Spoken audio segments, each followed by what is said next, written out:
A spilled a broken arm. A desperate billionaire staring at a girl who had nothing left to give.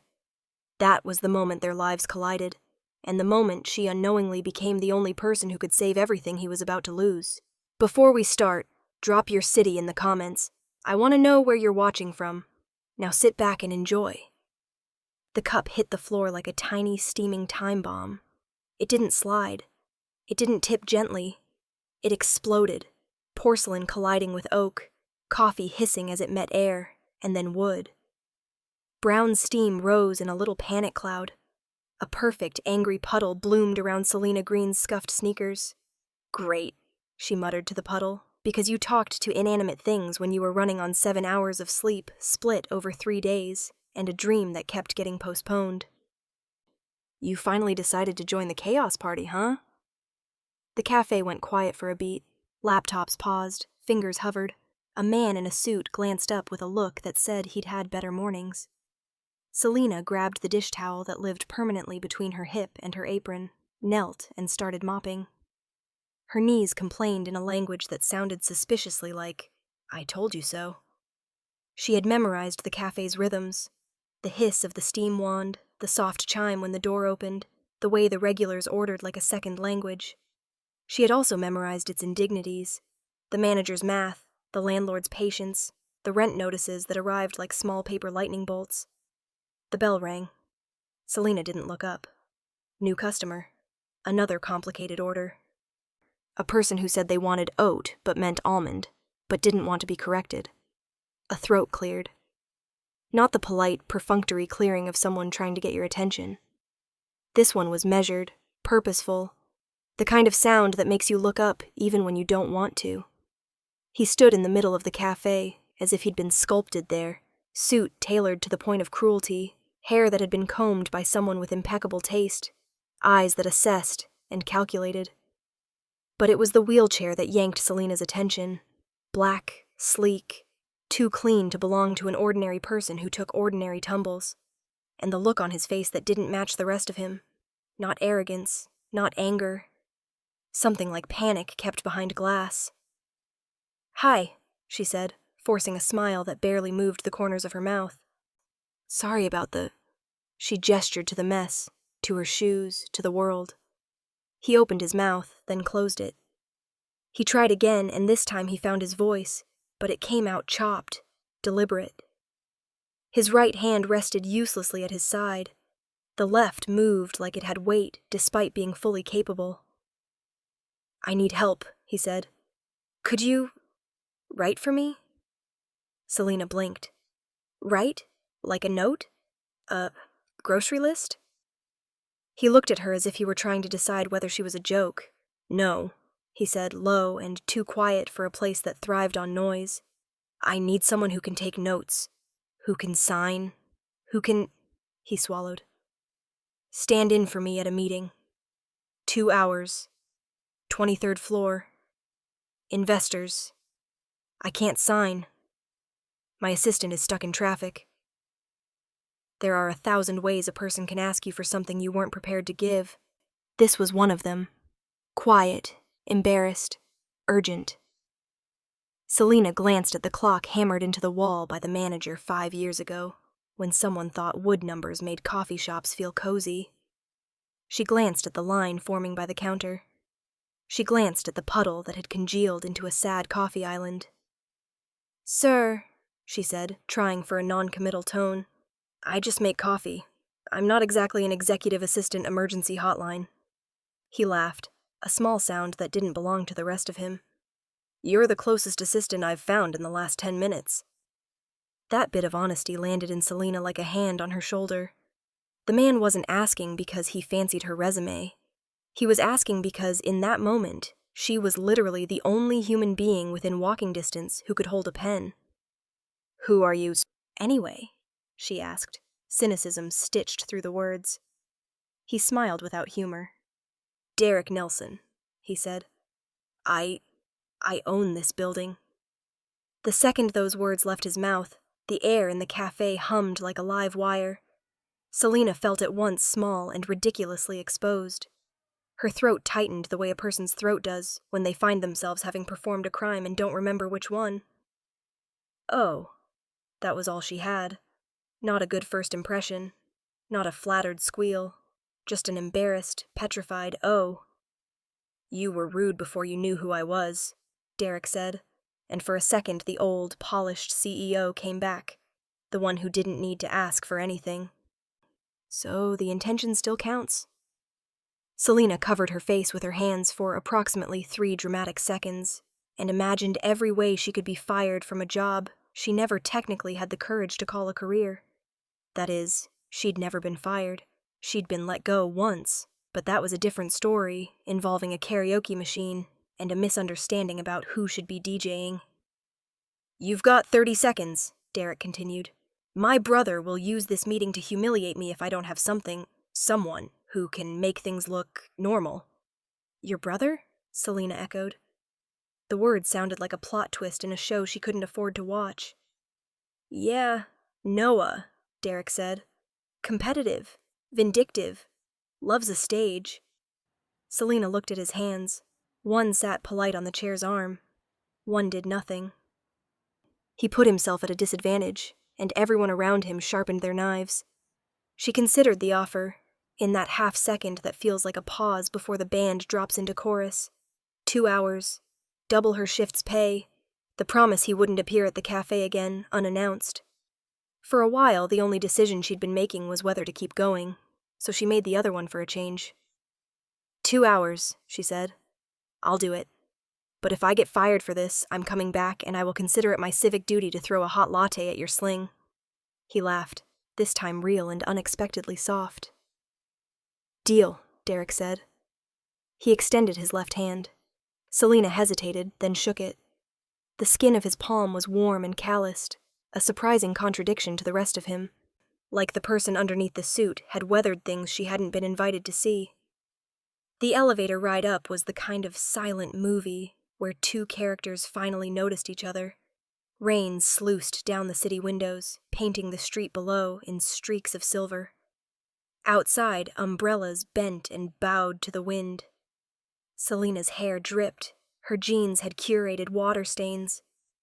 Derek sat with the umbrella folded across his lap like a flag he couldn't quite raise. I'm sorry about all of this, he said, awkward, not used to apologizing for the way the world had tilted beneath his feet.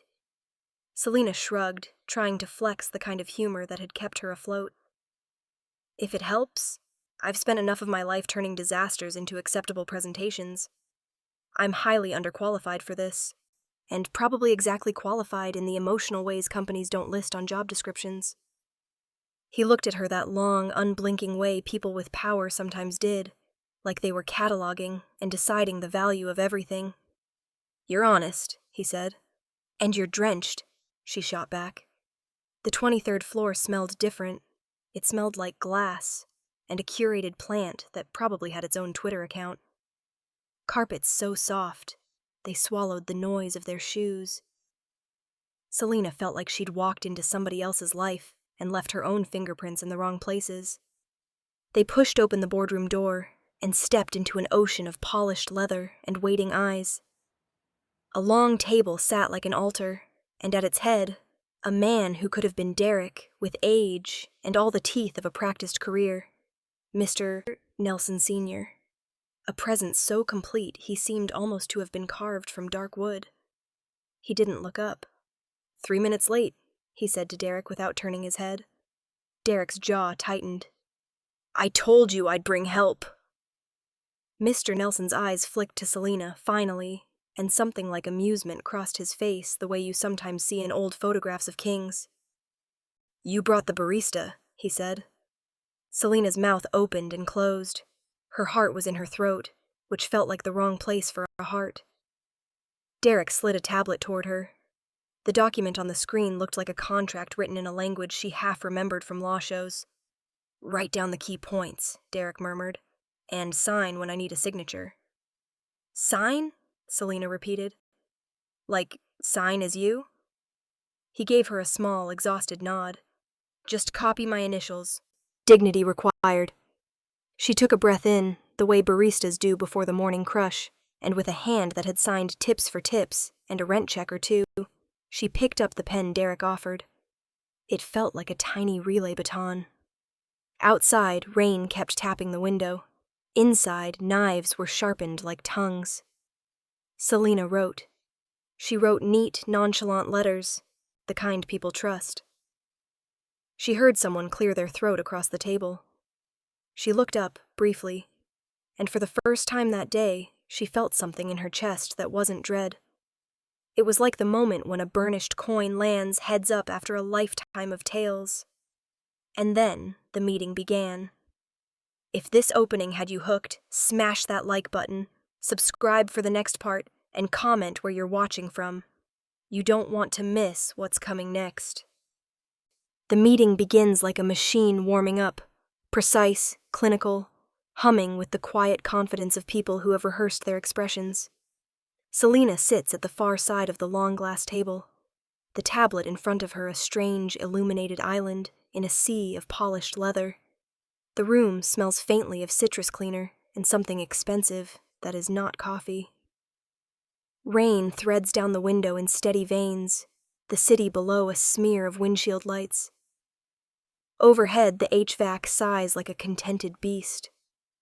Around the table, men and women with faces practiced into composure fold their hands and open folders. A translator sits near the head, earbuds discreet in place for the investors who prefer numbers over small talk. Mr. Nelson Sr., a presence more sculpted than alive, watches as if the entire scene is a chessboard, and everyone here is a piece he's already 3 moves ahead of. Derek sits with the same set jaw he wore against the rain, the sling a quiet punctuation at his side. Selena's fingers curl around the stylus. She feels swole, ridiculous, and oddly steady. Derek begins. His voice slides across the room with the authority expected of him. His sentences build into sentences that feel like architecture. He points at a slide, gestures with his left hand, and the room leans in. He knows the numbers, the projections, the partnerships. He knows how to place emphasis the way men like him practice in mirrors. Then the sign-off comes, a moment that appears small unless you see what it always means. An agreement, a handshake sealed by ink. Derek picks the pen up with his left hand, brings it to the paper with measured care. The first stroke is confident, the second wobbles, the third is crooked. The signature looks like something written by a hand that has forgotten where it belongs. A tiny shift in the room, not a loud noise, but a change in the air. It's the sound of internal gears clicking into the awareness that a leader has shown a crack. A man near the far end clears his throat with the curated disapproval of people who file grievances for sport. The Japanese investor flicks his eyes down at the form, as if scanning a barcode that's suddenly misprinted. Derek's face flares with something sharp, a flash of shame that he swallows hard. The sling knocks the table with an embarrassed thud. Someone smiles without warmth. Someone else makes note. That small, loud silence grows. Selena's hands have done smaller, more violent things all day, steadier than the pen resting in Derek's left hand. Before thought has grammatically formed into action, she slides forward, picks up the pen with the practiced ease of someone who signs receipts and gratitude and pity for strangers, and writes a clean A. Nelson, where the investors expect it. The letters sit on the page like a promise. The woman beside the investor nods almost imperceptibly. The thrum in the room resurfaces into polite conversation. The momentum resumes. "Thank you," the lead investor murmurs, and if the sound is faint, it is because he's not in the habit of saying more than the minimum to people who make life economical for him. Derek exhales, a quiet, private thing that looks like relief. He does not look at Selena the way a boss looks at an assistant. His eyes are on the table as if he has just been handed a scaffolding that was missing for half a second. Selena feels the warmth of gratitude press against her chest and almost accepts it until the next voice arrives. Noah's entrance is slow and curated like a theatrical reveal. The door swings open and he leans in the frame with a smile that has every edge honed. He is older than Derek by a few years, and sharper in the kind of way people become when they learn to sharpen themselves on others. He is not here to apologize for lateness or charm anyone. He is here to remind the room of an idea, that power shifts in small increments and language can tilt a chair until a man falls out of it. Interesting approach, Noah says, voice like velvet over steel. He does not wait for an answer. Outsourcing signatures now? What a modern, efficient turn. His eyes fall on Selena like someone scanning an artifact. And the outfit, very authentic. Laughter that looks like knives curls across the faces of 3 people around the table. Mr. Nelson Sr.'s lips twitch at the edge of amusement. He watches without the need to engage. Derek's jaw tightens so that the line of it becomes visible under his skin. Noah's smile widens as though he has found a sweet spot. He wants blood that looks like incompetence. He wants to show the room that the head of their company is a man who must lean on strangers. Selena feels her cheeks heat. She does not like being the center of condemning attention. She prefers the relative anonymity of barista life, where mistakes are forgiven with a coupon and a smile. But she also feels something prickle against the surface of her reflexes. She had not signed up for a personality test. She had signed up for a reality that needed ink and someone to keep the world moving. She is neither small nor loud. She is stubborn in a way the room cannot hear. Derek stands, the sling twisting with the motion, and addresses Noah with measured calm. We'll have the document filed, Noah. It's done. No, Derek, Noah says, and the tone is casual cruelty. That's not the point. This is about operational continuity. When a leader is reduced, even temporarily, we have to ask, can the person steer the ship? Numbers are dry, but continuity is not. This is about confidence. The word lands like a pebble that makes a ripple. A woman in red-framed glasses shifts, half charming, half listening. The phrase operational continuity is bureaucratic code for what Noah is truly after, the right to suggest a temporary redistribution of power. He lays the future across the table like a proposal. Derek watches his brother with a stillness that hides combustion. He moves slowly, not because he needs to, but because he must choose which of many irons to pull from his head. For a breath, Selena sees the man without the corporate armor. She sees a boy who is tired of the same old sibling games. She sees someone who hates to ask for help because asking for help is the same as admitting fragility, and fragility in his world is a currency spent at a steep rate. Can I speak without being intercepted by a lecture? He asks, voice low.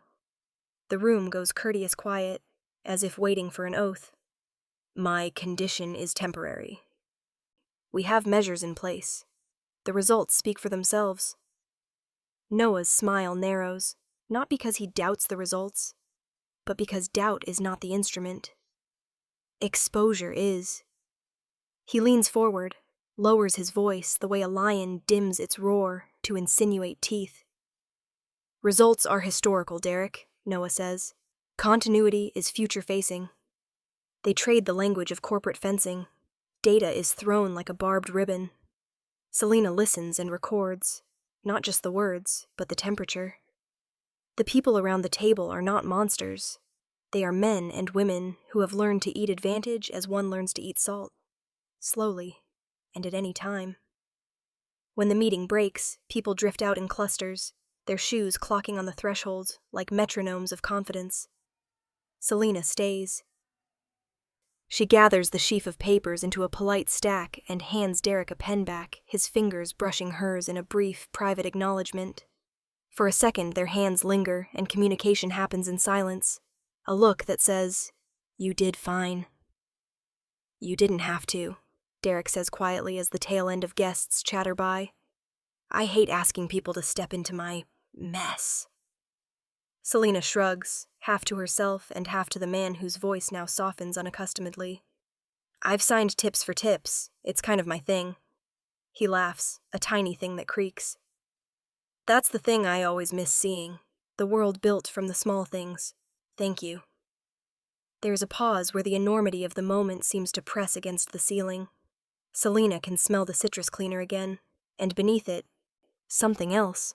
The kind of moment that will be called back to later as a memory. "You can stay," Derek says suddenly, and Selena startles because people with his weight do not hand out favors the way a cafe manager does. "If you want, not 2 hours, the day. I'll compensate you. Whatever you make at the cafe, I'll double it. Consider it an emergency stipend." She thinks of rent and of the long list of things she has said no to because there was no margin in her life. She thinks of the puddle in the cafe and the way the machine had steamed when she cursed it. She weighs dignity and practicality, pride and survival. "Why are you doing that?"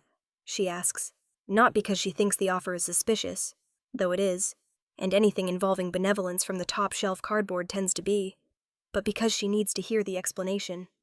His answer is a quietness that tugs at something stubborn inside her. "Because I don't like being humiliated, Selena. Because I want to remove the friction before it becomes a wedge. Because I have 2 hands, and right now, one of them is not working. I'd like the rest of me to still be useful." He swallows and looks at her straight on. "Help me keep it together. Not because I can't, because I need someone who sees the world as it is, and will tell me when it's crumbling." Before Robert Nelson Sr. can re-enter the room with the decisive nod of a man's used to having his will echoed, Noah steps onto the threshold. He pauses, and for a second his silhouette is a question mark standing at the door. He watches Derek and Selena for a beat, then tilts his head. "Operational continuity," he says again, the phrase a scalpel this time. "We'll schedule a review to ensure the company is prepared for any leadership gap." The words hang. In the small vacuum after them, Derek's jaw goes tight, like a trap closing. Selena watches him see something she cannot yet identify, a plan forming, a possibility of power being shifted. She feels, in the same small way she involuntarily does when coffee spills, that she has stepped into the middle of something that will not be resolved by neat handwriting. She pockets that strange, heavy feeling and straightens. "Okay," she says aloud, more to herself than anyone else. "Let's keep going." Noah's smile widens, and in it is the kind of calculation that sets the room leaning. The boardroom's hum resumes. Rain keeps tapping at the glass. The day goes on, and somewhere, under the polite phrases and the paper stacks, a brother sharpens a strategy in the shadow of an offered pen. The day the spotlight nearly ate Derek. Nelson began like every other high-stakes corporate theater, polished, scheduled, and dressed in careful expectation. Backstage, the tech team moved like a small army, cables looped into neat knots, remotes checked twice, laptops murmuring their private prayers to the cloud. The conference hall smelled of expensive carpet and anxious cologne. Rows of chairs held people who measured influence by how many followers their signature had. The giant screen at the front of the room waited like a patient animal. Derek paced once, twice, the way people rehearse confidence into their muscles. His left hand, the one that still performed when the right wouldn't, looked steadier than it felt. He tapped the laser pointer, ran his thumb along a slide, reviewed the flow. He'd done this presentation in dozens of formats, to different languages and temperaments. Numbers were his native language. Control was his second. But the sling at his side was an electric reminder that today was an improvisation he hadn't wanted to star in. Selena sat in the front row where someone like her didn't belong. Her borrowed sweatshirt still slipped over her wrists, and the memory of coffee on her shoes made her sit like she'd carry the liquid shame forever. She watched Derek set his notes, the muscles around his jaw working like a person trying to steady a storm. Even seated, he looked like a man holding himself together by will. The lights dimmed. A polite applause hummed up like a tide. Cameras focused. The MC's voice introduced Derek in the tone reserved for people who change markets the way other people change apartments. He stepped on stage with the slow, managed confidence of a man who'd learned how to own a room without drowning in it. For the first 2 minutes, the talk flowed. Slide 1, Slide 2. Mission statements, market penetration, a tidy graph climbing like a success story. Derek's left hand hit the remote and the screen obeyed. He spoke in phrases that had been practiced in mirrors and boardrooms. He'd prepared for the content. But technology, capricious and petty, prepared the twist. On slide 7, the remote froze. An awkward microsecond. Derek's thumb pressed. The blue light blinked, then died. He tried again. Nothing. He cleared his throat and smiled the smile of someone buying time. The audience tolerated it like a pause in a well-polished song. A technical engineer hustled to the side of the stage, whispering into an earpiece, fingers flying. The slide didn't respond. A red error message splashed across the corner of the screen for half a second before the projector swallowed it. Someone coughed, loud enough that in the live feed a director would later edit it as tension.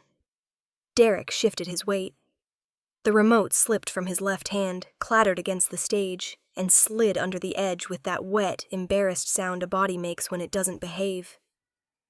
There was a beat in which the entire hall held its breath, as if waiting to see what would happen when control failed. Selena watched the color drain from his face.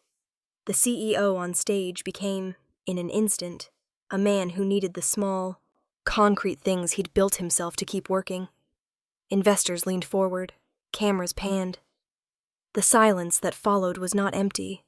It was full of expectation and the hunger of people waiting to see whether power would trip or persevere. That's when Selena did a thing she'd been trained for without a trainer: move fast and fix the mess. She rose from the front row before she could catalog the impropriety of it and walked onto the stage with the kind of brazen insertion that only someone familiar with spilled things could manage. There was a ripple of surprise. The cameras found her, and whispers picked up like wind in a box of paper. "Technology," she said into the microphone that made her voice bloom across the hall. "It always chooses the worst possible moment to have a panic attack." It was supposed to be a joke. It landed as charm. A few nervous laughs surfaced, then a real one. The mood shifted. She crouched, grabbed the remote from under the stage like someone retrieving an escaped animal, blew on it as if the device had a soul, and handed it back to Derek with a grin. "Try again," she told him. On instinct more than knowledge, she moved to the side table, found the laptop hooked to the system, and clicked through the presentation with the quick, unromantic efficiency of someone who had 2 minutes between orders to save a sick day. The slides came up, one by one, obedient as sheep. The hall exhaled in synchronized relief. Derek looked at her with an expression halfway between shock and gratitude. He caught the remote and resumed the talk, and she stepped back into the shadow like someone who had fixed the plumbing and expected no fanfare. But the difference had been made. Where there had been tension, there was now warmth, the kind that comes when a story shifts and an audience discovers an unexpected protagonist. He moved through his slides with regained control, but not without tremor.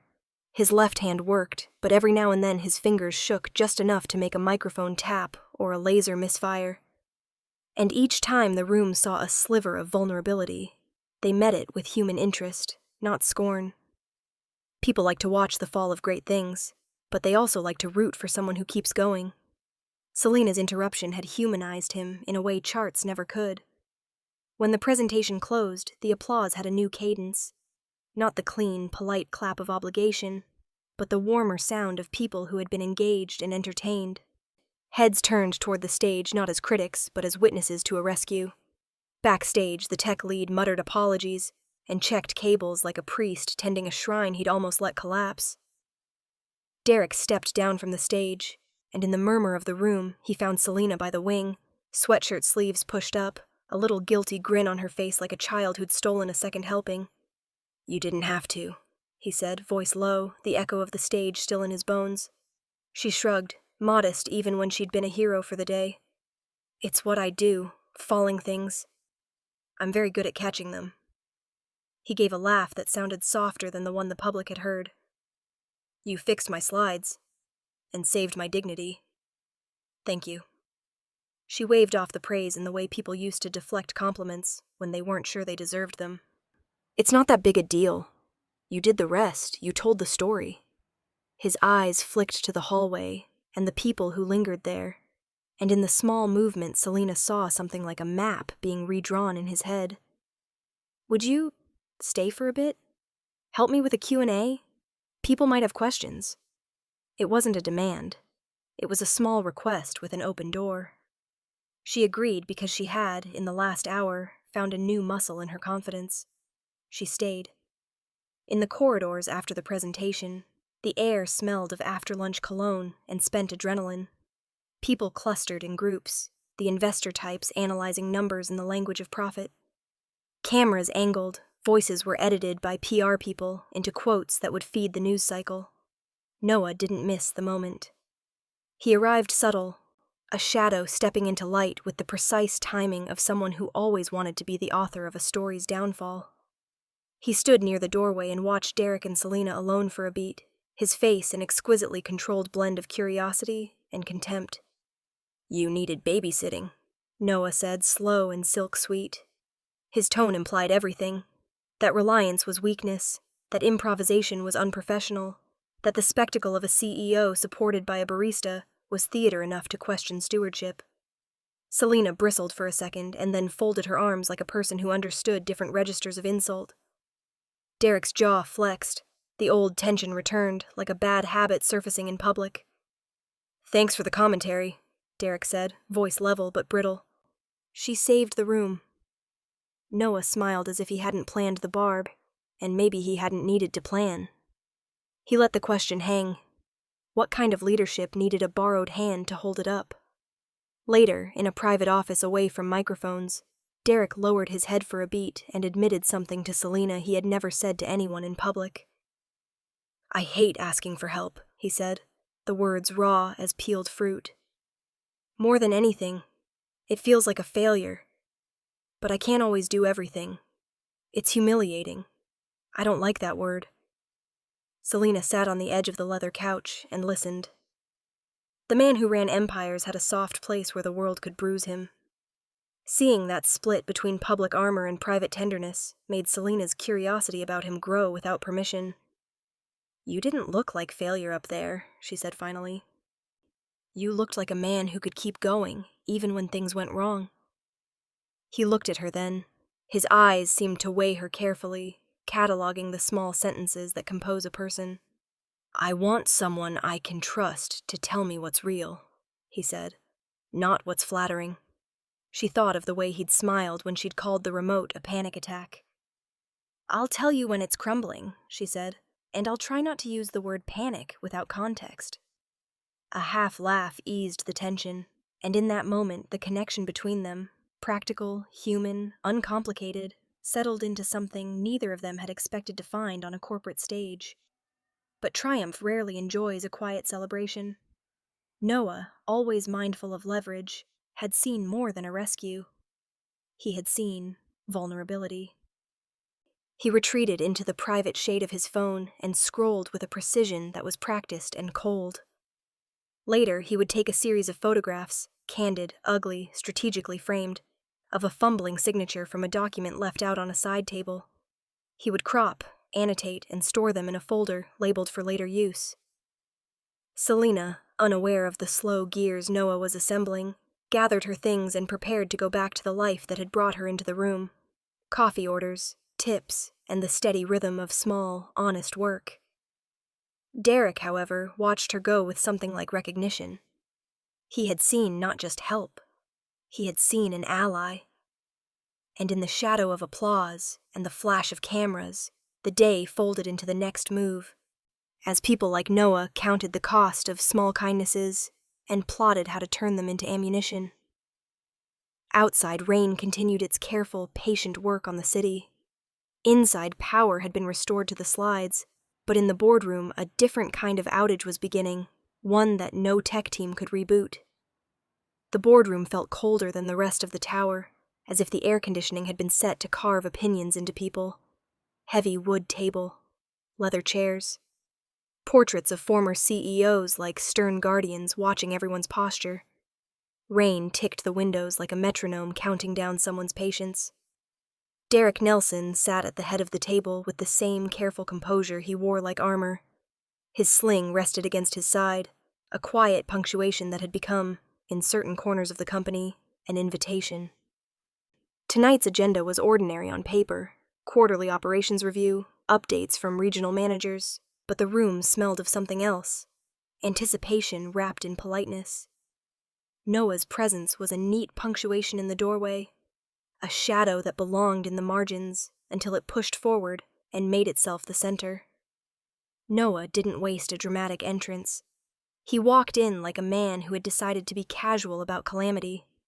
He set his tablet on the table with the ease of someone who'd already rehearsed the effect of a battlefield map.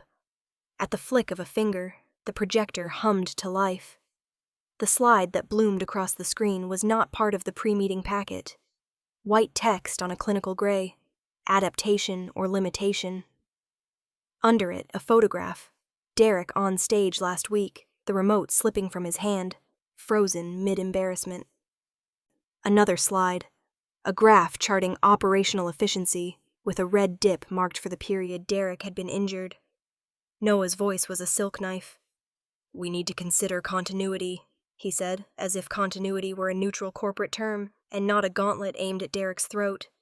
"Our market depends on leadership that can operate under all conditions. We must be proactive." A ripple, not loud but decisive, went around the room. Directors exchanged glances, the kind executives use to translate discomfort into questions. The woman with the red glasses, known for her keen, public-spirited phrases, tapped her pen and watched the slides.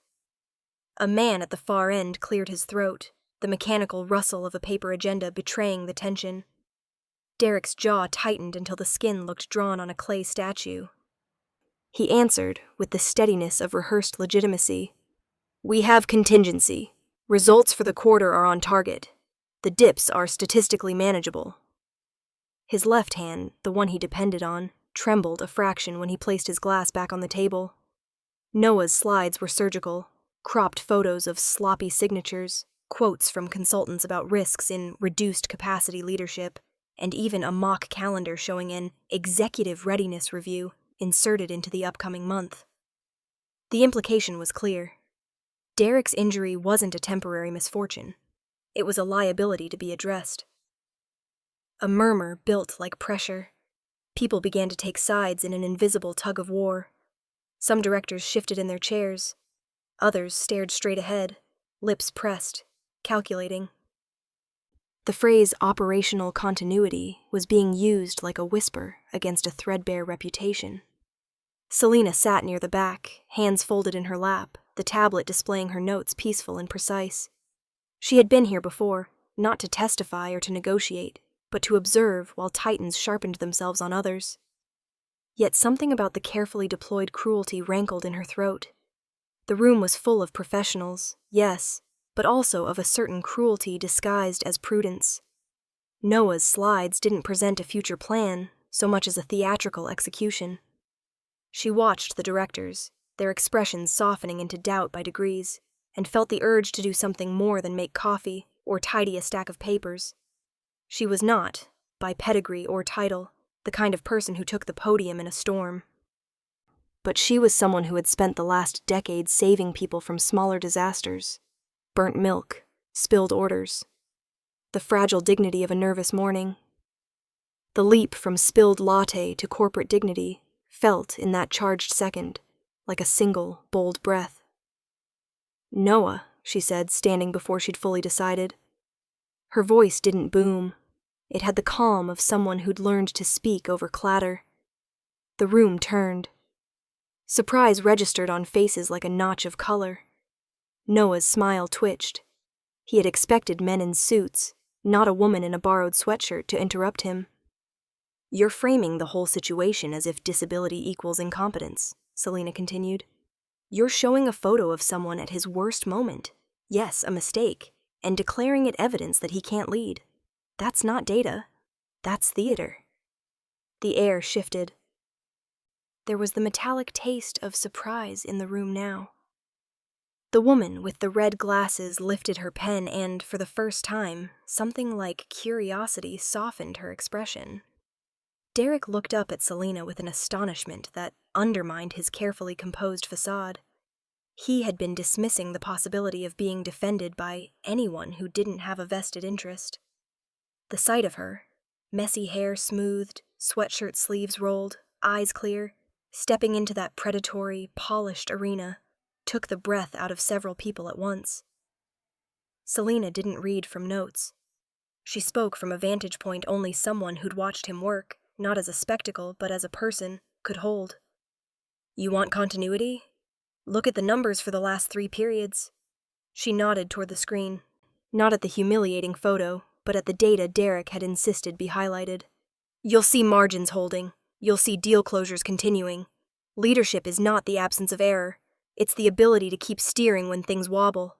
Derek's results are what matter, not an image cropped to humiliate.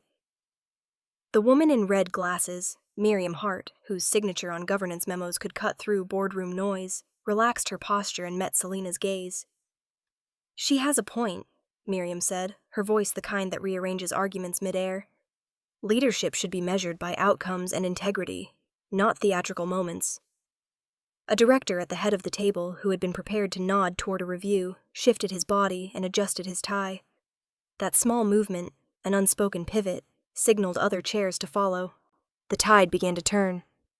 Noah's carefully rehearsed smile faltered into a tightness that betrayed him. This is emotional rhetoric, he snapped, sharper than before. We don't manage a company on sentiment. Selena's reply was not sweet. No, you manage it on results. And the results are clear. If you want to start a campaign to make every leader eligible for removal after an injury, fine, be explicit. But don't dress it up like prudence when it's petty ambition. The room exhaled, partly in disbelief and partly in a dawning respect.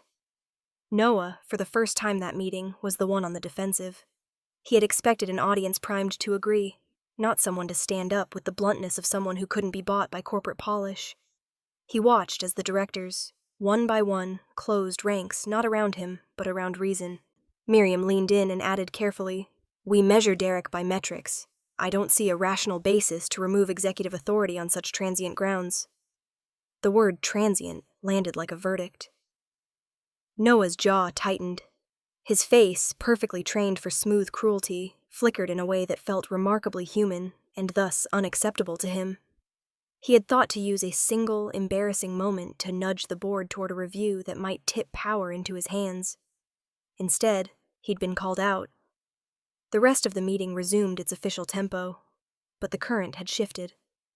Where doubt had been softening the board's view of Derek, now the doubt receded. Derek's expression softened, betrayal and gratitude colliding in his look at Selena. She had spoken without pretense or political aim. She had spoken out of a basic fairness that the room found disarming, and, in a peculiar corporate currency, credible. When the meeting broke, people dispersed with the brisk efficiency of those who had been through enough conflicts to appreciate a resolution.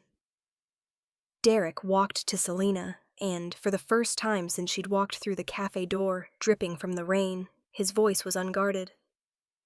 You stood up for me, he said simply.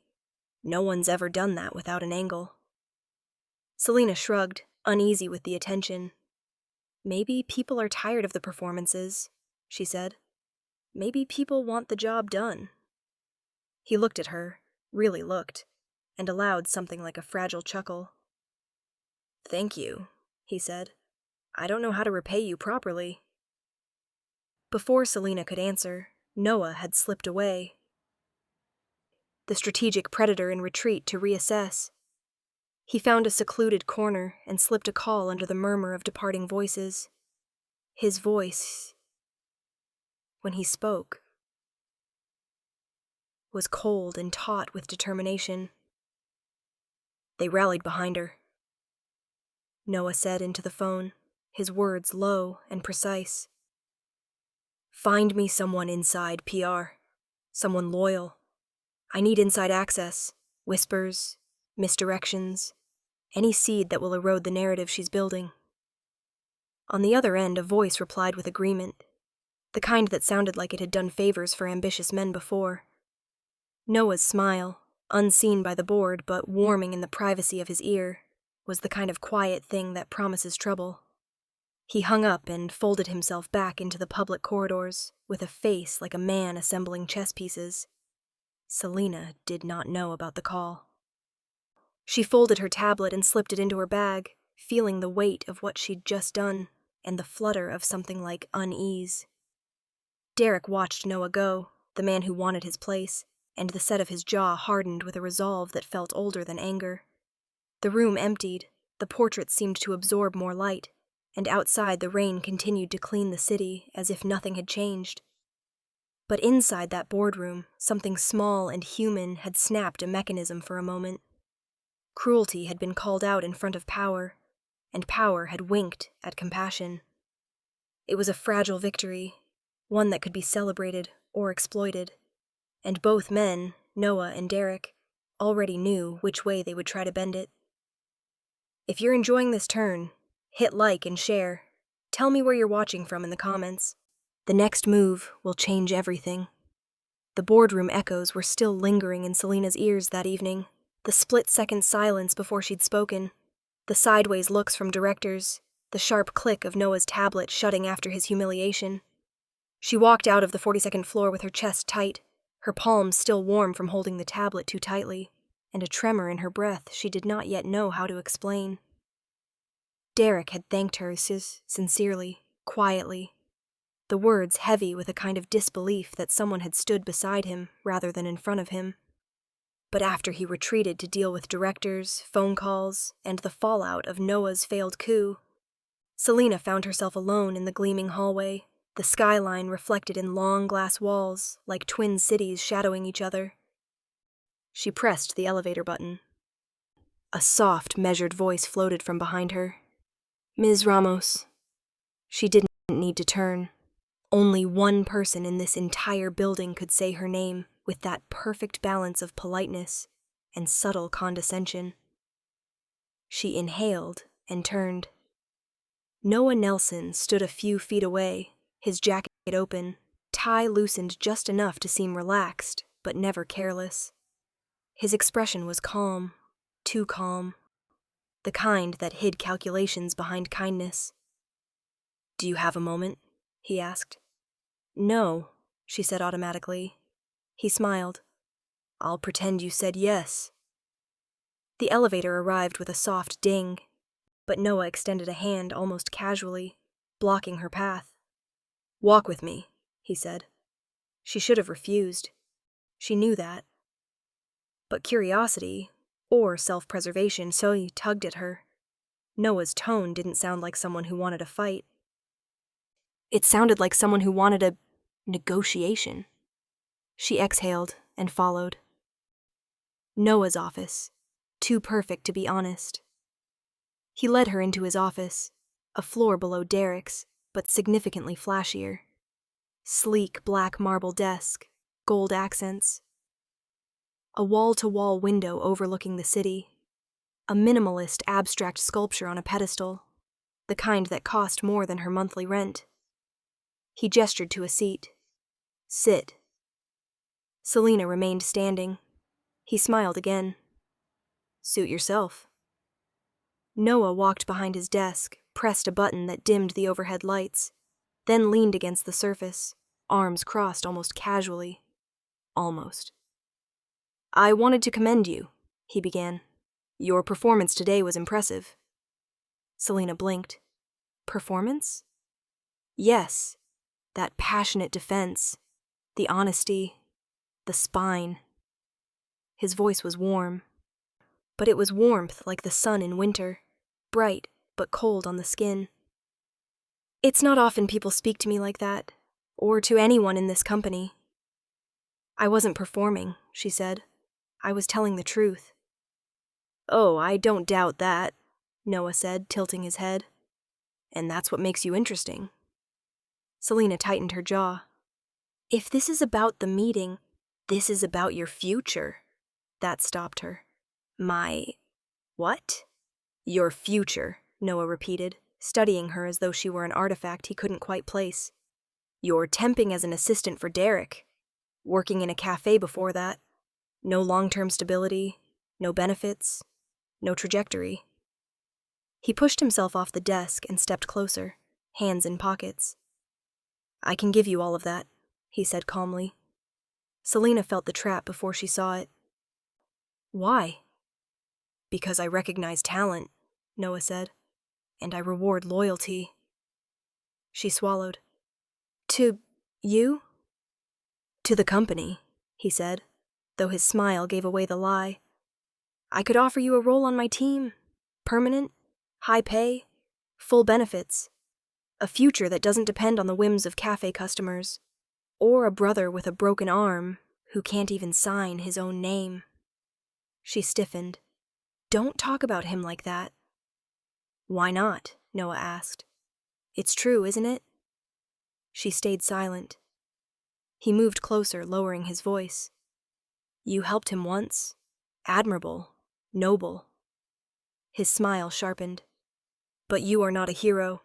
You are a resource. A valuable one. And you could do far more with me than fetching pens for someone who will be replaced in a matter of months. Selena's pulse ticked faster. Replaced? She echoed. Derek is slipping, Noah said softly. Injured. Overwhelmed. Distracted. He raised a brow. By you, in part. She flinched. Noah caught it. He leaned against the table again, studying her reaction like a scientist studying a specimen. He trusts you, Noah murmured.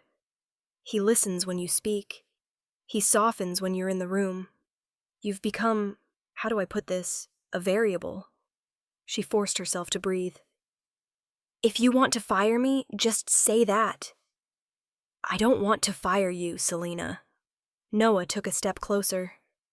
I want to hire you. Permanently. With a salary that makes the cafe look like a hobby. Her jaw clenched. To do what? He smiled, slow, deliberate, poisonous. To keep me informed. Selena's stomach twisted. There it is, he whispered. The recognition. So you want me to spy on Derek? I want you to tell me if he's falling behind. If he's making bad decisions. If he's losing ground. I want you to keep an eye on him. And keep me updated. She shook her head. No. No, he repeated, as though the word were foreign. No, she said more firmly. I'm not doing that. Noah's jaw twitched, the first crack in his facade. You said you reward loyalty, she said, but what you really mean is obedience. And you prefer loyalty to someone who can't even hold his pen? Noah countered. Someone who will crumble under pressure and take everyone with him? He hasn't crumbled, she snapped. He's doing the job with one arm. You're the one obsessed with tearing him down. His smile froze. Selena inhaled sharply. She had crossed a line, but she didn't regret crossing it. Noah stepped close enough that she felt the coldness radiating off him. Everyone, he said softly, has a price. Not me. That earned a quiet, humorless laugh. Think carefully, Noah murmured. People like you don't get opportunities like this twice. You're smart, resilient, but you are not one of us. He tilted her chin a fraction with a single finger, gently, but it felt like a pressure point. You could be. She stepped back. I'm not interested. His eyes narrowed. Well, Noah said quietly, that's disappointing. He straightened, brushing invisible lint from his sleeve. But not surprising. He walked to the door and pulled it open, his expression restored into polite neutrality. Take your time to think, he said calmly. You'll realize eventually that the cafe, the temp jobs, the dead-end routes, they won't take you anywhere. I'm offering you a way out. I don't need a way out, Noah smiled. Everyone needs a way out. He gestured to the hall. Good night, Ms. Ramos. Selena waited until she was around the corner before the adrenaline hit. Her legs felt shaky. Her breath turned thin. Noah wasn't just manipulative. He was dangerous. And he wasn't finished. She walked to the lobby cafe where she'd started that morning, the scent of roasted beans grounding her. The evening barista, Tessa, looked up from wiping down a counter. Selena? You look like you just saw an accountant smile. Deeply unsettling, Tessa joked. Selena slid into a chair. Noah offered me a job, she said flatly. Tessa froze. Like A normal job? Like a spy job, Selena muttered. On Derek. Tessa's rag hit the floor. Wait, hold on. She lowered her voice. Like an actual spy? Selena nodded. Tessa plopped into a seat across from her, eyes wide. Girl, this is not the gossip I asked the universe for today, but I'll take it. Selena rubbed her forehead. He offered money. Benefits, a future. And? I said no. Okay, good, Tessa said, nodding. Because you're loyal. And because we both know that a man has the emotional range of a microwave oven. But Selena sighed, a weight thickening her chest. I don't belong here, Tess, she said softly. Not in this world. Not with these people. They're powerful, rich, ruthless. And I'm just the barista who happened to be standing in the wrong place at the wrong time. Or the right place at the right time, Tessa countered. And the right person. Selena looked down. She didn't answer. She couldn't. Her phone buzzed. Derek. Selena's heart thudded once, too loudly. She picked up. Selena. Derek's voice was soft, lower than usual. I wanted to check if you got home okay. You left quickly after the meeting. She swallowed. Yeah, just tired. There was a pause. Not awkward, but intentional. You were incredible today, he said. I don't know how to express how much that meant. Her chest tightened. I wasn't incredible, she whispered. I was just honest. Honesty is rare here. There was another pause. Then, Selena, did my brother say something to you? Her breath caught. She almost said no, almost lied to protect him from the stress, the sabotage, the weight of knowing Noah wasn't done. But she remembered the look Derek had given her when she defended him, the look of someone who had finally felt safe for the first time in a long time. She couldn't break that. Nothing important, she lied softly. Really. Silence. Then Derek said something she didn't expect. Selena, I trust you. The words slid into her ribcage and stayed there like warmth. I'll see you tomorrow? He asked. She nodded, forgetting he couldn't see. Yeah, tomorrow. She hung up, heart full but stomach twisted. If Derek knew what Noah asked her, if Derek knew what Noah planned, no, not tonight. Tonight, she needed sleep. Selena reached her apartment, a small studio that always smelled faintly of cinnamon and paint, and kicked off her shoes. She set her keys on the counter, threw herself onto the bed, and let exhaustion drag her under. She slept hard. Too hard. When she woke the next morning, the first thing she noticed wasn't the sunlight slicing between her blinds. It was the sound of paper sliding against the floor as her foot brushed something near the door. She frowned, walked over, and picked up a folded piece of white paper. No envelope, no handwriting on the front. Her stomach tightened. She unfolded it. 4 words. 4 words written in clean, careful block letters. Think again. N. The paper trembled in her hands. Not from wind, not from cold. From understanding. Noah wasn't offering. He was warning. And Selena had just stepped into a war she didn't know the rules of. The conference room smelled of recirculated air and the faint, sterile trace of hand sanitizer. Outside, the rain had softened into a fine mist, turning the city into a handful of blurred lights. The big screen was dark now. The slides had been saved and echoed somewhere in the building's servers. Derek Nelson and Selena sat across from each other at the glass table, the day's adrenaline thinning into a thread of quiet neither of them had expected. They were supposed to be done. Press releases had been drafted, investors placated, Noah's attack deflected, for now. The staff had peeled away in trickles. The world outside the floor felt safely distant. Then everything went black. It happened so cleanly it felt choreographed. One second, the recessed lights made the table glitter. The next, the ceiling was a plain of nothing, and the city beyond the windows dissolved into rectangles of deep night. Emergency strips painted the room in a weak red. Phones became the only private stars, pools of white light bobbing at people's faces as employees checked messages on an interrupted night. "Power outage," someone murmured from the corridor. A guard promised to check the breaker room, but then his footsteps faded like a reluctant wave. For a moment, no one moved. Selina felt the weight of absence in the dark, like a physical thing. Her skin prickled. In the absence of light, the room felt more honest. The rank little architectures people built around themselves, the carefully angled smiles, the polite niceties, softened into the same shadow. Derek spoke first, his voice small in the big room. "This is inconvenient." She smiled before she thought about it. "That's corporate for chaos." He laughed, a short breath that didn't find the usual applause to bounce off of. "You have a way of calling it like it is."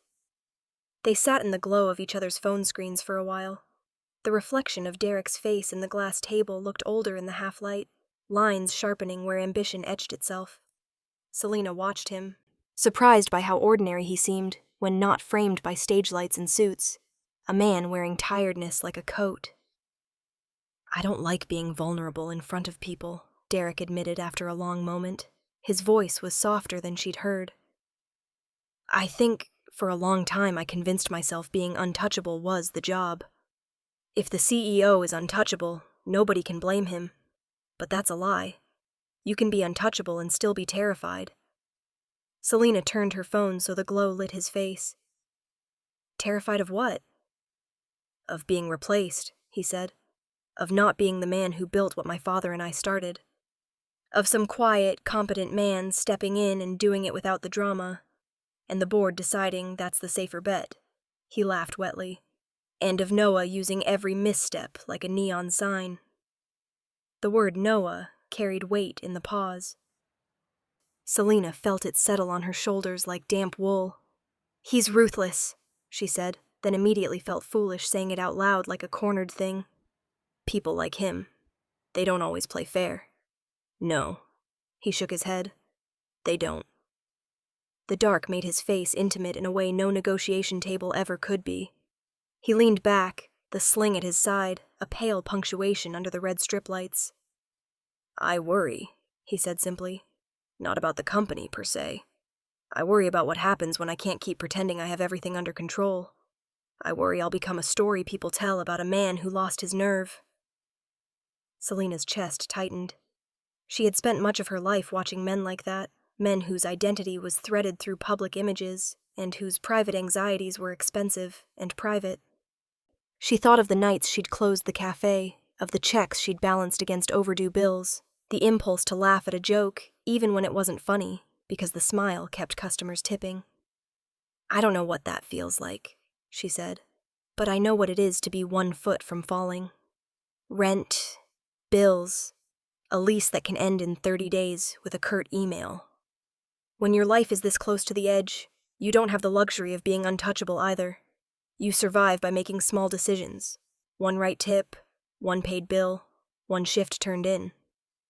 He looked at her, really looked, not at the woman who had rescued a presentation, but at a person whose life had been a string of small, fierce acts of survival.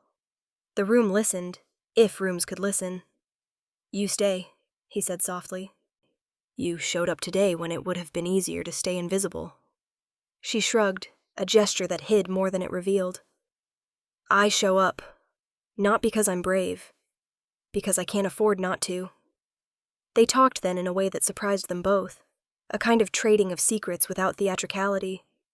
Selina told him about the rotating shifts at the cafe, the landlord who believed in rent like a religious text, and the tiny longings she kept under her pillow, a thread of a dream about a life with fewer emergencies, perhaps a small apartment that stayed warm in winter, maybe classes at night that would one day fold into something more than a job. She told him about the pride she kept intact as a shield, about the hours she spent rehearsing how to tell a customer no without losing a tip. Derek listened as if she were a rare book he could not stop opening. When she finished, he admitted, more bluntly than in the meeting, I've been taught to never show anyone the cracks. That's the training. But all the cracks do is let the rain in. Selena surprised herself by touching his hand. The contact was small, a palm resting on the side of his, a transient anchor. It felt like a ridiculous human thing. He didn't flinch away. Instead, he let his fingers curl around hers, as if testing the temperature of that particular honesty. Strength isn't keeping everything perfect, Selena said. Strength is cleaning up the mess and showing up again. Perfection is a trap. You can't live in perfection. He smiled, a small, private thing that rearranged his face. That's a relief to hear from someone who knows about messy cups. They laughed, a soft exchange that cut through the room's earlier tension and left it lighter. The laughter turned into small talk about the absurdities of his schedule and the ridiculousness of coffee orders. For a moment, the hierarchy between them collapsed into a simple, human rhythm. Two people talking in the dark about living and failing and folding themselves back together. I don't know how to do this, Derek admitted suddenly. The asking for help part. I always figured if I could just hold on, everything would be fine. But Noah, he doesn't wait for things to fall apart. He makes them fall apart. You showed me once, Selena said quietly, that you hated needing help. Yes, he said. I do. It feels like giving up a piece of myself. But I'm starting to see that needing help is a different thing from failing. They sat in that small revelation like two people at the edge of a shallow shore, toes touching the water, testing the depth. Selena felt something shift inside her, a warm, cautious softness she hadn't expected to give to a man whose world had seemed so impermeable. The silence held a tender threat. She moved a fraction closer. Their hands found each other again, fingers lacing, a small promise made without words. She felt the thrum of his pulse beneath her skin. He kept his face turned slightly toward her, eyes open in the kind of watching that meant more than any prepared speech. We promise to be honest? She asked, half teasing, half sincere. He nodded. Yes, honesty. No performances. They sealed it with a laugh and a squeeze. A ridiculous covenant in a conference room fate had darkened. It was intimate, yes, and it felt like the first honest thing either had offered that day. Then the lights came back. Not all at once, but like a cautious audience returning to a stage. The red emergency strips gave way to the warm white of the recessed lights as the building's systems rebooted. Phones dimmed back to pocket lumens. The room reattached itself to its public shape, and the shadows crawled back into the corners. They sat a second longer before standing, as if reluctant to let go of that privacy. Outside, the hallway was populated by staff checking in with each other, the mundane rhythm of the office reasserting itself. Derek and Selena walked out together, not as an aide and a boss, but as two people who'd been honest in a way that altered everything. They were almost at the door when Selena caught a movement out of the corner of her eye, a shadowed shape by the end of the corridor, a figure hunched with a camera up like a scanning insect. For a second she thought it might be a maintenance worker, but the posture was deliberate, the angle too precise for random photography. Derek, she said softly, tugging his sleeve. He followed her line of sight. For a heartbeat, his face went very still. The camera click was muffled by distance, but the thought that someone had been photographing his cast, documenting the visible token of his vulnerability, landed like a hard thing. Derek's mouth thinned. The small sanctuary of their confession cracked as they realized the darkness had not only forced intimacy, it had also exposed them. Someone's been here, he said quietly. That's not just Noah's slides anymore. Selena felt the air go cold and thin, as if the building itself had inhaled and decided this story was not done. They moved toward the shadow, an alliance of two people suddenly aware that what had been private was now being collected as evidence. The hallway felt longer, populated by eyes they could not see. In Derek's hand, his left fingers tightened just enough that Selena felt the tremor of his fear again. They reached the spot where the figure had been. The corridor was empty, but Selina knew what she had seen. Not an accident. Not a stray cameraman. A deliberate act. A message that Noah's campaign would not be limited to slide decks. The room behind them hummed with its ordinary life. The city glowed beyond the windows like a field of distant beacons. Selina and Derek met on the quiet of the corridor. Their palms brushed, an unspoken agreement to face whatever came next together. And as they walked back to the elevator to go down, to the street and the rain and the truth that had been photographed in shadow, both of them felt the sense that what started as an inconvenient outage had become something larger, a crossing point at which private honesty had turned into public danger. The next 48 hours turned the Nelson Global headquarters into a pressure cooker. Rumors moved through the building like drafts under a door, quiet, persistent, carrying the faint scent of danger. It started with 2 directors whispering in the hallway, then a cluster of employees in the 18th floor pantry who froze whenever Derek approached. By noon, the whispers gained shape. Is he really fit to lead? Temporary injury, but the damage is permanent. Noah's right. The company needs stability. Selina could feel the shift the way a barista senses tension before a lunch rush. Tone changes first, then posture, then silence. A culture has a heartbeat. She knew when it faltered. When she passed a group of financial analysts, they went quiet mid-sentence. One of them swallowed hard before offering her a strained smile, and then the stock dipped. Not a crash, not enough to set off alarms. Just a small, subtle downward slide, the kind that made executives tighten ties and investors call assistance with overly polite urgency. The PR department worked overtime, voices sharp through the glass walls. We need official statements, fast. Control the narrative before it spreads. Find out who leaked the productivity metrics. Selina didn't need to guess. Noah. He didn't walk around gloating. He didn't need to. His presence was enough.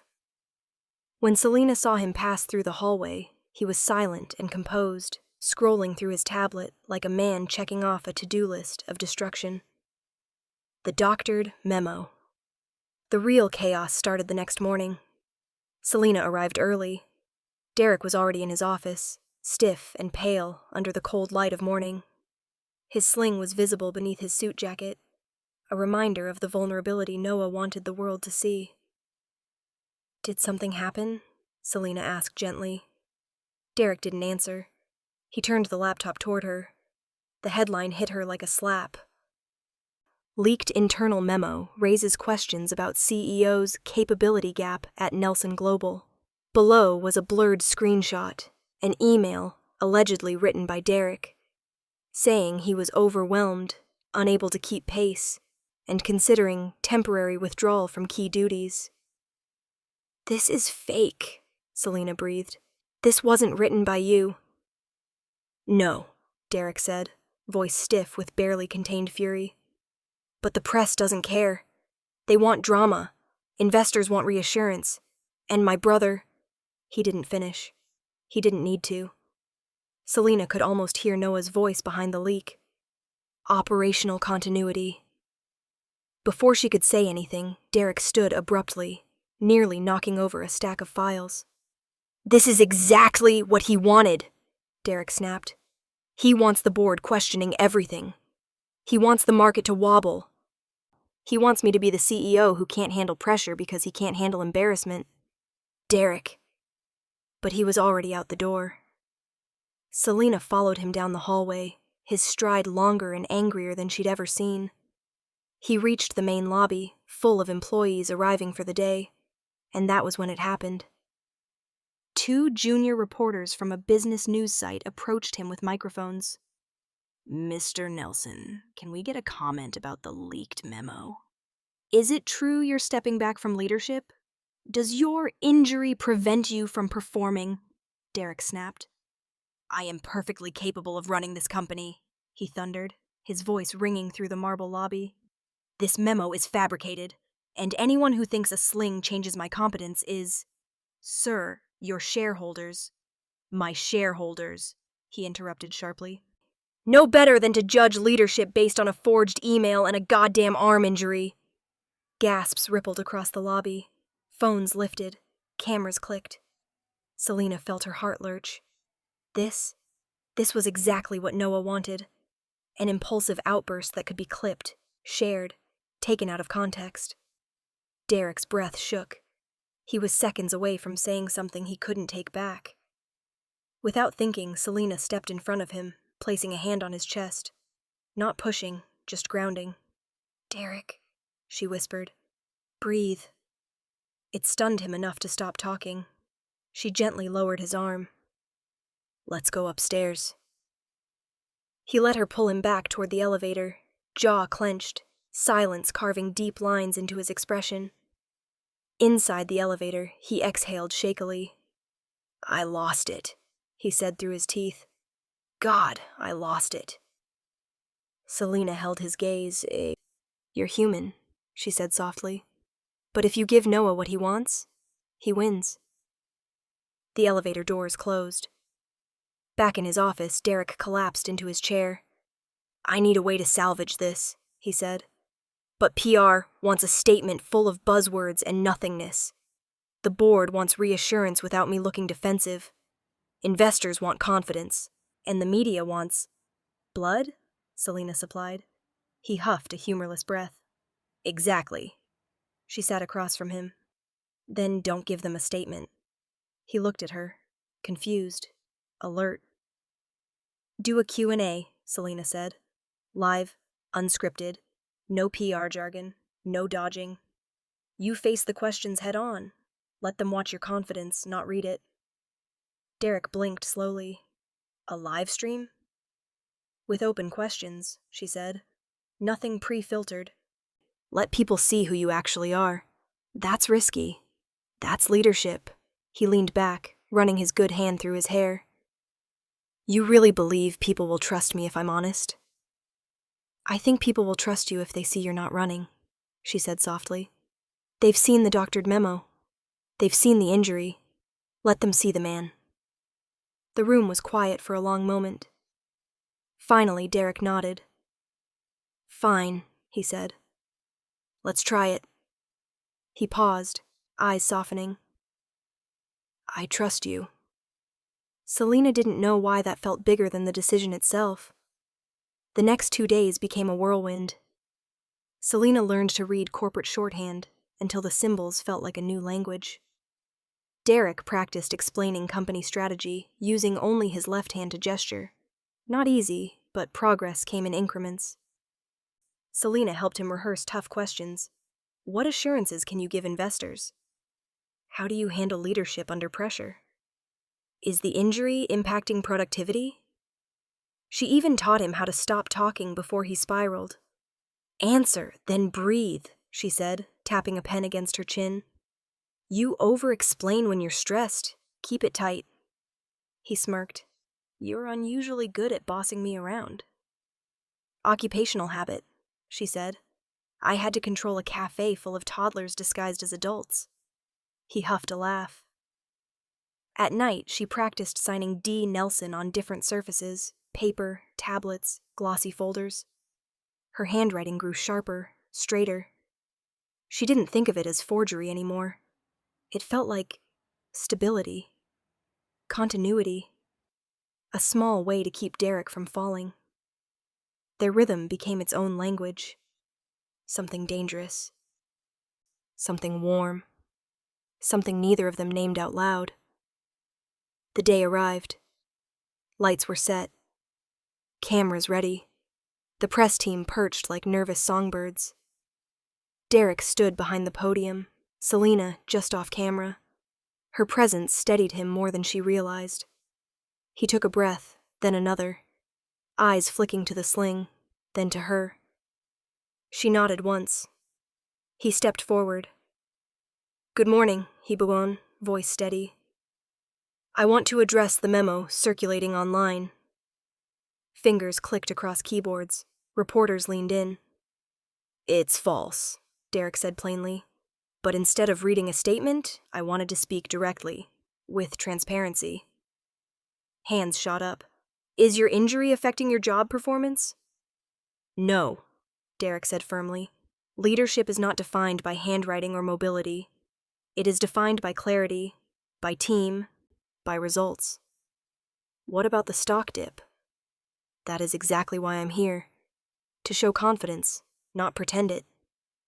Is it true your brother believes you're unfit to lead? A murmur rippled. Selena tensed. Derek looked straight into the camera. My brother and I disagree on many things, but leadership is not a competition. It's responsibility, and I take mine seriously. Investors watching the live stream leaned closer. Employees paused in hallways. Selena watched the shift happen in real time, relief softening the lines around Derek's eyes, reporters nodding, chat comments filling with, "He looks fine. He's competent. This is real leadership." When it ended, applause broke out. Real, unscripted applause. Derek stepped away from the podium, breath shaking with something like triumph. Selena met him at the edge of the room. "You did it," she whispered. "You helped me do it," he corrected. The way he said it sent a quiet warmth through her ribs. PR high-fived each other. The stock ticked upward on screens. Even the board members watching remotely looked, if not impressed, then reassured. For a moment, Noah felt like a fading shadow. For a moment. Late that night, after most employees left, Selena returned to Derek's office to grab her notebook. She planned to slip in, retrieve it, and head home. But when she entered the office, a computer screen glowed in the dark. Derek's computer, unlocked. A folder sat open at the top of the screen.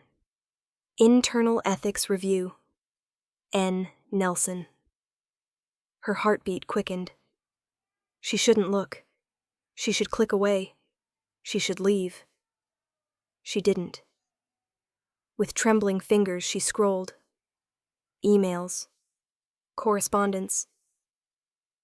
Evidence of Noah quietly undermining contracts, manipulating executive votes, paying consultants to push narratives about Derek's incompetence. A full list of violations, enough to ruin Noah publicly. Enough to end his career. Enough to save Derek. And enough to destroy her if she touched it. Her breath came fast. The walls felt too close, the air too thin. She could use this. She could expose Noah. She could protect Derek forever. She could become the weapon Noah had tried to recruit her to be. But at what cost? Her stomach twisted. Selena stepped away from the desk, pulse pounding. This was nuclear. This was career-ending. This was everything she feared becoming. Before she could decide, to delete, to hide, to confess, the office lights flickered once. Then the screen went black. She stood in the sudden darkness, breathing hard, staring at the ghost of the evidence she'd just seen. A choice was coming, a dangerous one. Her life, Derek's life, their fragile connection, would all depend on what she did next. But for now, she backed away from the desk. Slowly, quietly, as if the truth itself were watching. And she whispered to the empty room, "What do I do now?" Selena left Derek's office that night with the image of the dossier burned behind her eyes. It crawled under her skin in the dark elevator ride. Emails threaded like a poisonous vine, payments disguised as consultancy fees, votes nudged and notarized into the direction Noah wanted. It was everything Noah didn't want the board to see. It was everything he had been quietly assembling. She could have taken the file home. She could have photocopied it, emailed it to a reporter, handed it to Derek's strongest ally, or handed it to Derek himself and watched him use it like a sword. It would have been fast. It would have been decisive. It would have been the exact kind of equation Noah expected. Weaponize the weakness. Destroy the attacker. She stood in the lobby for a long time, gripping the strap of her bag until her knuckles went white. The echo of her own breath sounded too loud in the marble space. Her fingers hovered over her phone. She imagined the headlines, the immediate catharsis. She imagined Noah hauled into exposure, his empire wobbling like a building with a cracked foundation. She imagined Derek standing, finally untouchable. And then she imagined the path to get there. She had grown up negotiating survival with a morality she could afford. She had learned early that one wrong choice could cost more than a broken promise. It could cost a reputation, a home, the small dignity of a life put together by tiny, resilient acts. She had seen people justify the brutal with the noble language of necessary evils. She had seen fairness used like a tool to score points rather than a reason to be kind. She thought of Derek's look when she had defended him in the boardroom. Not relief, not gratitude alone, but astonishment that someone would stake nothing to stand for him. She thought of his confession in the dark, that asking for help scared him, that he hated feeling broken. She remembered the way his hand had curled around hers, like it was testing the temperature of sincerity. That's why she did the thing that felt impossible. She closed the window, shut the files, and walked away without copying a single line. She left the evidence where it was, in a folder in an open office, and returned the next morning to pretend nothing had happened. She told herself she would find another way, a way that didn't weaponize truth into destruction. She would go to Derek. She would tell him what she'd seen. They would figure out an honest, above-board approach. She'd trust the board to do the right thing. She would be patient. It lasted about 2 hours. Noah moved like a shadow that morning. He contacted the press with a blade-precise leak, a doctored email thread between Selena Ramos and a supposed assistant account, showing her offering to adjust documents in exchange for payment. Within minutes, the story was out. An underground deal, a minor scandal wrapped in the language of corporate malpractice. The headline webbed fast. Temp assistant accused of altering documents. Internal source says payment was made. PR exploded. Notifications chimed in Derek's office by the dozen. Legal called. The investor relations team called. The phones at the cafe lit up like beacons.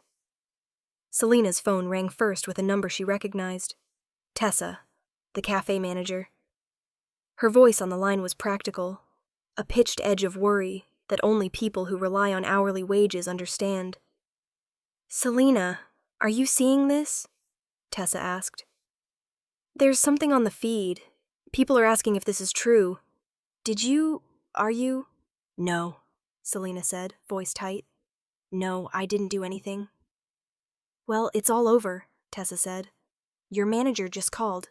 People are asking questions. Someone from corporate called the cafe. They want to know your status." "You should tell them you don't know anything," Selena said, but she already knew the truth in that sentence. It would not stop the press. Once a narrative exists, it feeds itself. Another text, another alert. PR had put out a statement that read like a weather report, bland, non-committal, apologetic in the exact places it had to be, and a string of anonymous social media accounts picked it up and ran with it. Noah's planted evidence had a life of its own, and it was ugly. Selena's stomach looped. She felt like a cup that had been too full for too long. One small shove, and she would spill. The fear that had sat in the back of her chest since the note, "Think again," blossomed into something worse. A frantic, outraged hum that made her hear the blood in her ears. She realized with a clarity that felt like cold air that staying would mean 1,000 small humiliations. Interrogation by PR, legal footage, a smear in the local paper. The cafe manager forced to answer questions to her regulars, the landlord getting curious. The small scaffolding she'd built her life on felt suddenly shaky. She made a decision that night the way people do when the room closes in. Quietly, without parade.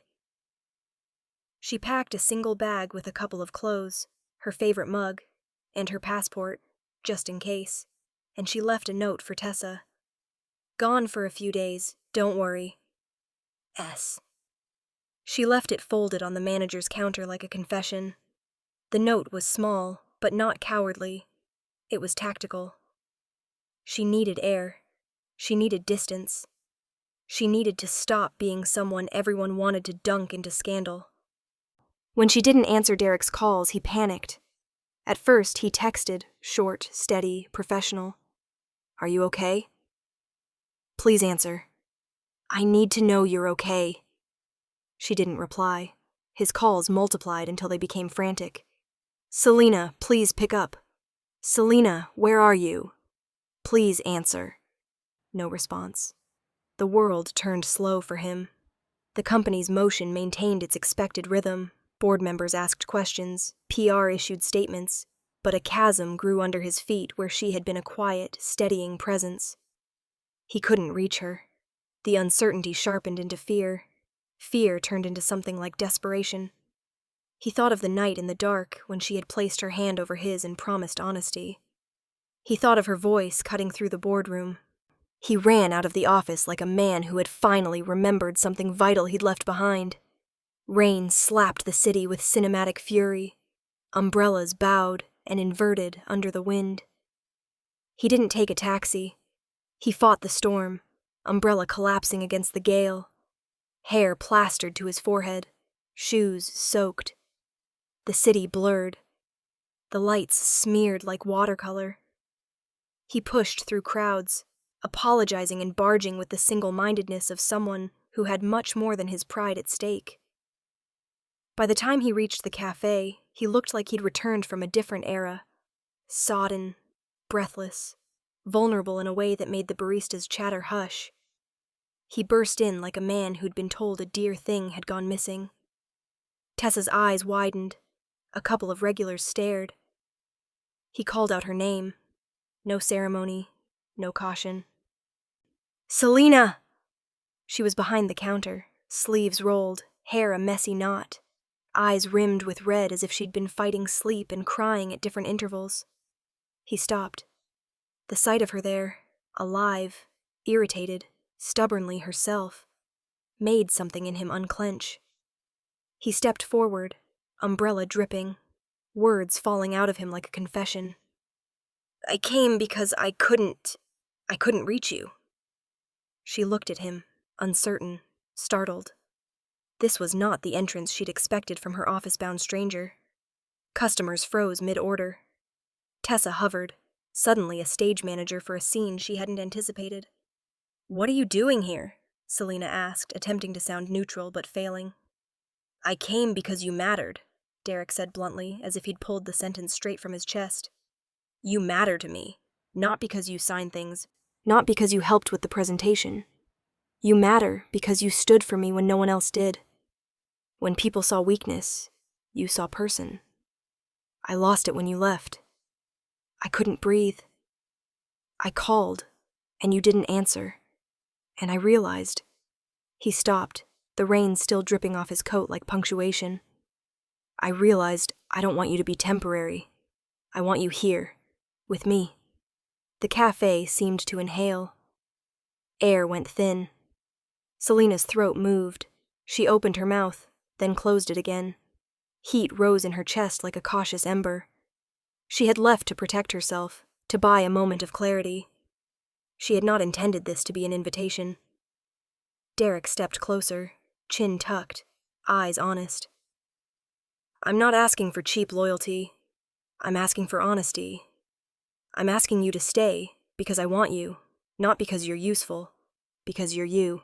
I don't care that your shoes are worn or that you talk to puddles. I care that when things get ugly, you don't leave the room." She listened, feeling the words like small stones being laid carefully into a hollow. The confession was raw, not polished for PR. No one expected a CEO to stumble on a cafe floor pleading for someone's presence. Tears glimmered in her eyes, catching the cafe light. She had left because the smear threatened everything she'd worked for. The tiny scaffolding of life built by tip jars and careful schedules. He had come because the empty place she left had felt like a wound. She wanted to believe him. She wanted to be the kind of person who could leap into a new orbit. She wanted steady pay and stability, and to stop calculating over and over the cost of every decision. But she also carried the memory of the dossier and what she had chosen, not to weaponize, not to blackmail. She had chosen her ethics even when it would have been so much easier to turn the table. That choice had isolated her now. She stared at him, weighing the confession against the chaos that had sent her running. Finally she spoke, voice small and precise. If I come back, I don't come as a thing to be used. I come on my terms. I come with transparency, no hidden deals, no compromises about what's ethical. Derek's face softened. I understand. She let out a breath that sounded like a small laugh of disbelief. And I need time to fix things at the cafe. People will be calling. I need to make sure I don't lose the little I've got. You will have time, he said. And protection. I'll make sure your manager doesn't get harassed. I'll handle the press personally. She looked at him, the rain painting the world outside into watercolor blurs. The offer warmed her like a strange, dangerous coat. Okay, she said finally. Conditional. He let out a breath that was half laugh, half relief. Conditional is better than nothing. They stood there, a tableau that had the slight absurdity of an old movie. CEO wet and windblown, barista with a brave face and the weight of the city in her eyes. Tessa pretended not to notice and cleared a stack of menus in a way that said, subtly, the scene was over. They were not yet safe. Noah's leak had already seeded doubt into the public feeds, but for a sliver of time, two people who hadn't known how to ask for help had found a way to offer it instead. Selena's conditional yes was a fragile bridge, held together by honesty, not leverage. She would return, but on terms that demanded respect. Derek would begin to understand that leadership was not a one-man show, but a human collaboration. Far away in his office, Noah smiled at an incoming email. He had seen the scene in the cafe on a live stream. He'd arranged for a freelance photographer to be at a nearby street corner, and he knew now that splashing scandal had pushed Derek into a public, emotional display.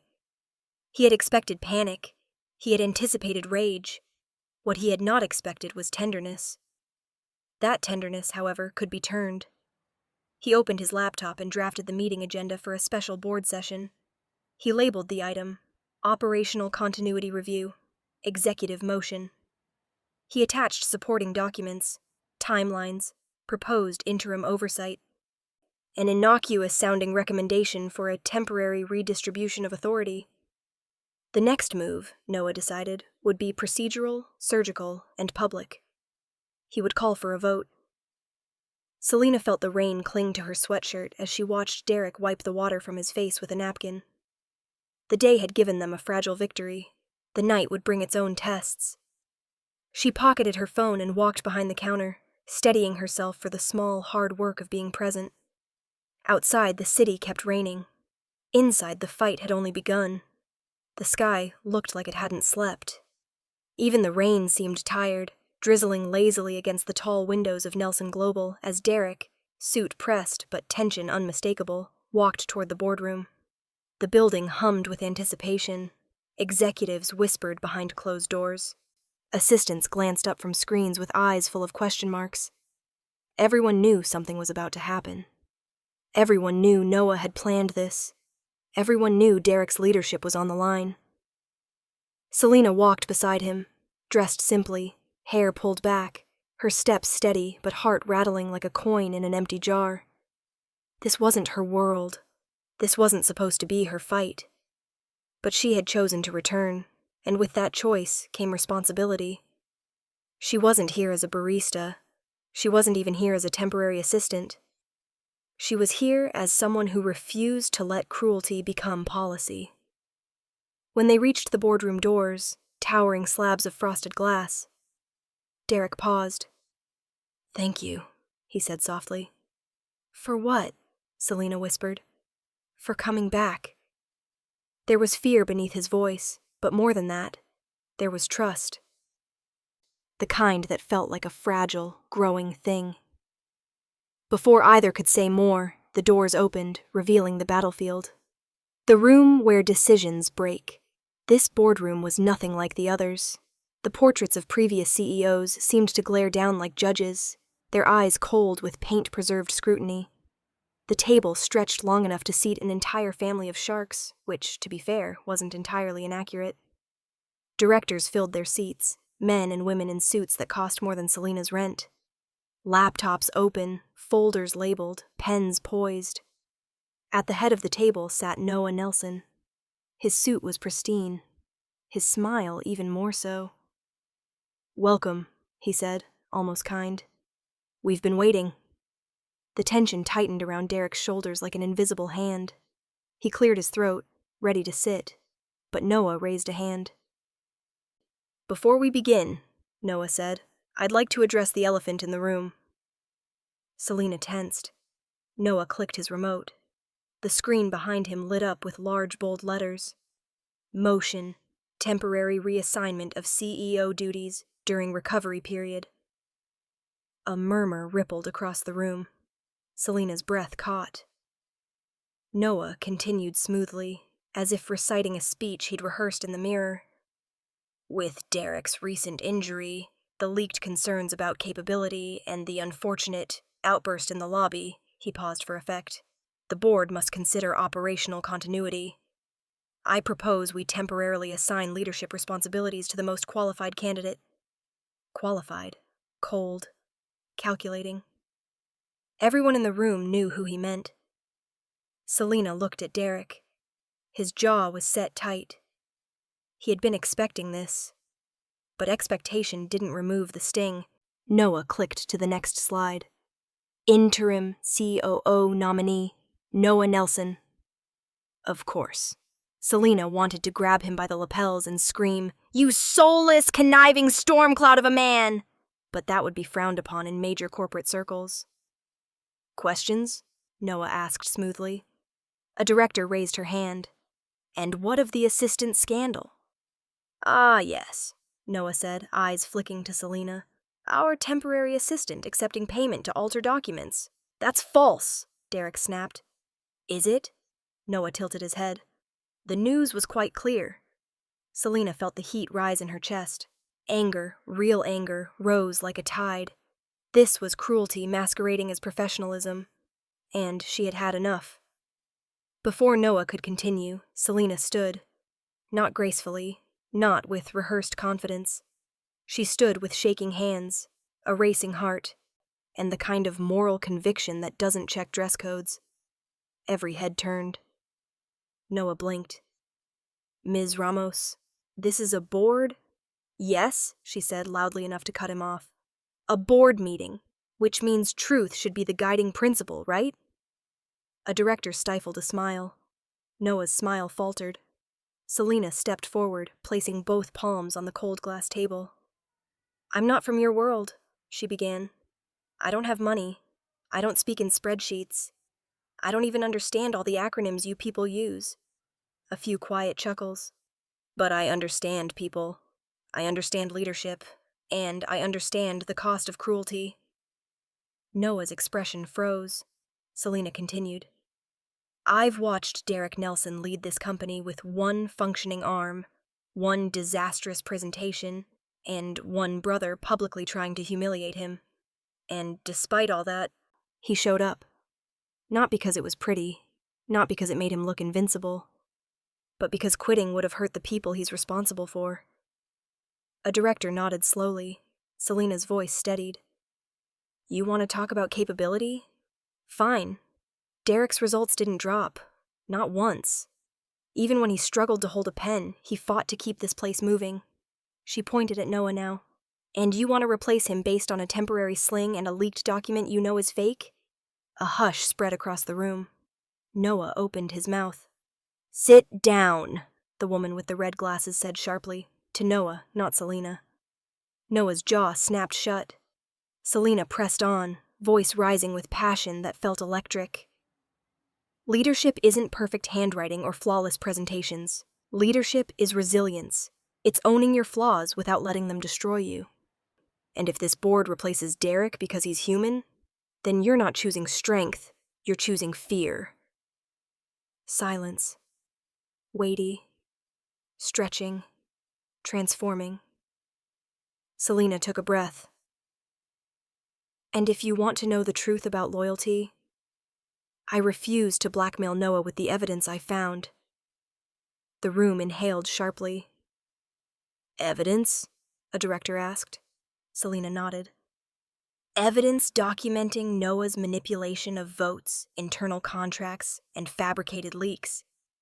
Evidence I didn't use because weaponizing truth isn't integrity. It's war. Several board members glanced at each other. The woman with red glasses cleared her throat. I believe this is the appropriate time to share something. Everyone turned. She pulled out a sealed folder and slid it across the table.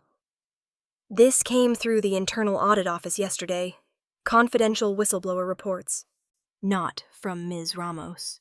From employees directly under Noah's direction. Derek's eyes widened. Selena froze.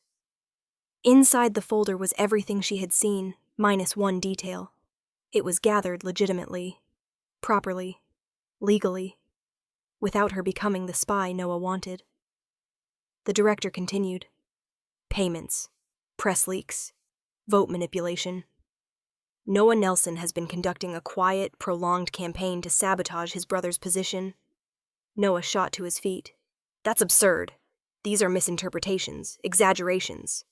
I think we've heard enough, the chairperson said coolly. The board shifted, sided, aligned. Noah's face reddened, his jaw flexed, his composure, so meticulously built, cracked like a porcelain mask. You can't do this, he hissed. You can't take. This is your own doing, the chairperson cut in. And you know it. Vote slips were passed, pens scratched, eyes avoided Noah's. Selena's heart hammered as the chair counted the votes. Finally, by majority, the board rejects the motion to reassign CEO duties. Derek Nelson will continue as chief executive officer. Applause broke out, quiet at first, then stronger. Noah stood pale, trembling slightly. The chairperson tapped a final document. As for you, Noah, we recommend resignation. Today, voluntarily, before legal action becomes necessary. Noah's eyes darted to Selena, burning with disbelief, as if she were the architect of his ruin. But she wasn't. He had done this himself, and in the absence of her blackmail, the truth had revealed itself the right way. He left without a word. The door closed. The room exhaled. Derek turned to Selena, awe and gratitude shaping his expression. You saved my career, he whispered. She shook her head. No, you saved it by being the kind of leader worth fighting for. After the meeting, Derek led her to his office, quiet now, stripped of tension. He closed the door gently, leaning against it like a man finally allowed to breathe. I want you to stay, he said. Selena blinked. I already said yes, conditionally. That was before, he said with a small smile. Now I want you to stay officially, full-time, not temporary, not borrowed, not scared. She blinked hard. As what? Another assistant? No. He stepped closer. As my executive liaison, real salary, training, benefits, authority. Not because you owe me, not because I need someone to sign things, but because you've proven you're someone I want beside me when things break.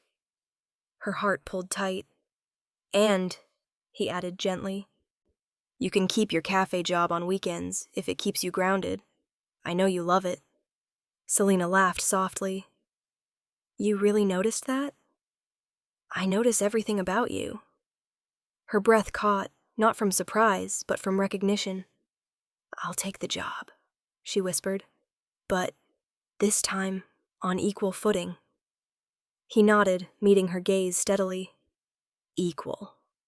The auditorium buzzed with shareholders, cameras, and eager eyes.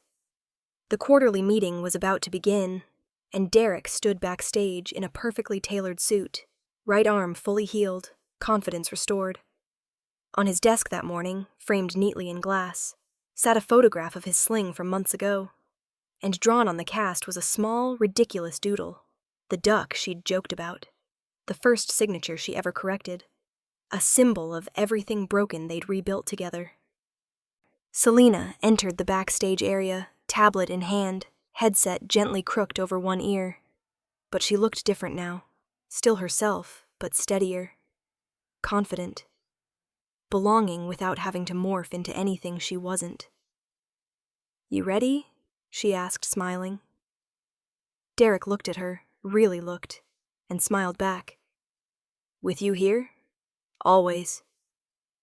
They walked out together, side by side. If this story moved you, don't scroll away. Before you go, like this story, subscribe for more billionaire drama, romance, and high-stakes twists. Share it with someone who loves good storytelling. Comment your city, your country, your flag. Let me know where you're watching from.